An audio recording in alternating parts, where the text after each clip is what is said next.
완성됐는데 아무도 안 썼습니다. 저는 기술 영업을 합니다. 고객사 니즈를 파악하고 고객이 원하는 스펙에 맞춰 제안을 하는 게 제 일이에요. 근데 정작 제가 만든 프로그램을 팀에 공유할 때는 그 기본을 완전히 까먹었습니다. 지난 영상에서 제가 AI 자동화 툴을 만들고 있다는 이야기를 했었죠. 지속되는 납기 문제, 그리고 반복되는 휴먼 에러, 사람마다 다른 업무 속도, 그리고 누군가 자리를 비우면 멈춰버린 업무들을 보면서 너무나 큰 스트레스를 받았습니다. 그래서 이건 시스템으로 해결해야겠다 라는 생각이 들었어요. AI를 활용해 업무 자동화 프로그램을 직접 만들기 시작했습니다.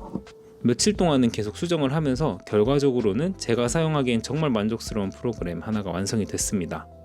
저는 이러한 것들을 여러 사람이 사용해야 팀의 업무가 빠르게 돌아갈 것이라 생각을 했고 팀 내에 공유를 해봤습니다. 그런데 생각지도 못한 문제가 있었어요. 프로그램은 완성됐는데 아무도 사용하지 않았습니다. 그때 처음 알았어요. 회사에서 AI 자동화 등 시스템을 구축하는 것이 어려운 건 많은 사람들이 자연스럽게 사용할 수 있는 시스템을 만들어야 하기 때문이었습니다. 잘 만들었네? 근데 쓰긴 쓰니? 열리는데 조금 오래 걸리더라. 보안 문제 있는 거 아니야? 나중에 써볼게. 이런 반응이 대부분이었어요. 사실 켜지는데 조금 오래 걸리긴 했어요. 한 20초 정도? 근데 저는 카톡처럼 켜놓고 필요할 때 사용하도록 그렇게 만든 건데 처음에는 사람들이 새로운 걸 싫어해서 그런가? 라고 생각을 했습니다. 하지만 이런 생각은 발전에 도움이 되지 않죠. 그래서 다른 방향으로 생각을 해보았어요. 오히려 제 생각이 틀렸다는 걸 알게 되었습니다. 저는 이 프로그램을 혼자 만들었습니다. 혼자 업무를 하면서 혼자 필요한 기능을 생각했고 혼자 편한 방식으로 만들었어요. 그러니까 사용하는 사람 입장이 아니라 제 입장에서 프로그램을 만들고 있었던 거죠. 이 프로그램이 실행되는데 20초 정도 걸렸다고 했죠. 다른 사람들은 그 20초조차 불편했던 겁니다.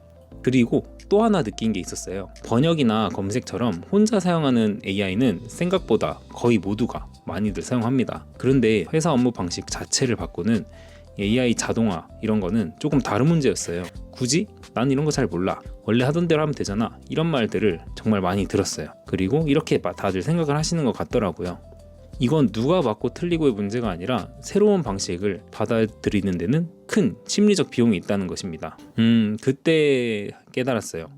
회사에서 AI 자동화가 어려웠던 이유는 성능도 아니고 기술 때문도 아니었습니다. 사람들이 기존 방식보다 더 편하다고 느끼지 못했기 때문이었습니다. 좋은 프로그램은 기능이 많은 프로그램이 아니라 설명이 필요 없는 프로그램이었어요. 그래서 저는 처음부터 다시 시작했어요. 지금 가장 필요한 거, 그리고 가장 사람들이 불편한 건 뭘까? 생각을 해보다가 가장 먼저 떠오른 건 저희만의 납기 확정 리스트였습니다. 저희는 아직까지 엑셀과 메일로 고객사에서 발주한 물품의 납기를 메일로 송부합니다. 그런데 이걸 한 달에 한 번 보내다 보니 고객사와 대리점은 계속 담당자에게 누구누구님 이번 달 납기 좀 알려주세요 이렇게 메일을 보내시죠. 저희 납기 담당자께서 메일을 보내지 않으면 대리점 분들은 저희 같은 영업사원에게 다시 납기 확인을 요청하고 저희는 운전을 하다가도 일을 하다가도 다시 컴퓨터를 켜고 서버에 들어가서 담당자께서 기입하신 엑셀 파일 확인을 하고 그리고 거기서 납기를 확인하고 다시 전화를 해서 알려준 식으로 돌아가고 있었어요. 이게 굉장히 큰 비효율이죠.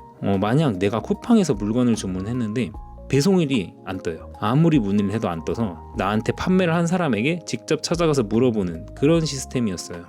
그래서 저는 납기를 바로바로 확인할 수 있는 대시보드를 만들어 보았습니다. 먼저 서버에 있는 엑셀에서 필요한 값들을 자동으로 읽어와 새로운 엑셀 하나를 만들고 이 파일을 구글 클라우드에 올립니다. 그럼 이제 파일이 클라우드에 저장이 되어 있죠. 그럼 이제 이걸 열어봐야 해요. 고객사나 대리점 분들이 아무나 막 열면 안 되니까 AI에게 부탁을 해서 HTML 파일을 만들고 무료 도메인 사이트에 이 파일을 올려서 어디에서나 열리는 프로그램을 만들었어요. 그리고 다음날 아침 링크를 바로 믿을만한 대리점 직원 2분에게 보냈죠. 그리고 이렇게 카톡이 오시더라고요. 이분들도 그동안 본인들이 주문한 물건의 배송일을 몇 주 동안 확인하지 못하니 얼마나 애가 탔을까요? 이렇게 생각을 바꿔서 내가 주체가 아닌 사용자의 니즈를 파악하고 AI 자동 툴을 만들었더니 고맙다는 소리를 들었습니다.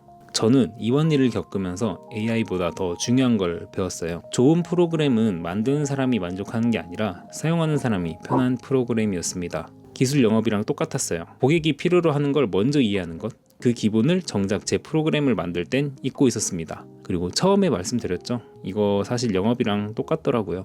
앞으로도 이러한 방식으로 사내 자동화를 계속 만들어서 제 커리어를 한번 잡아 나가 볼 생각입니다.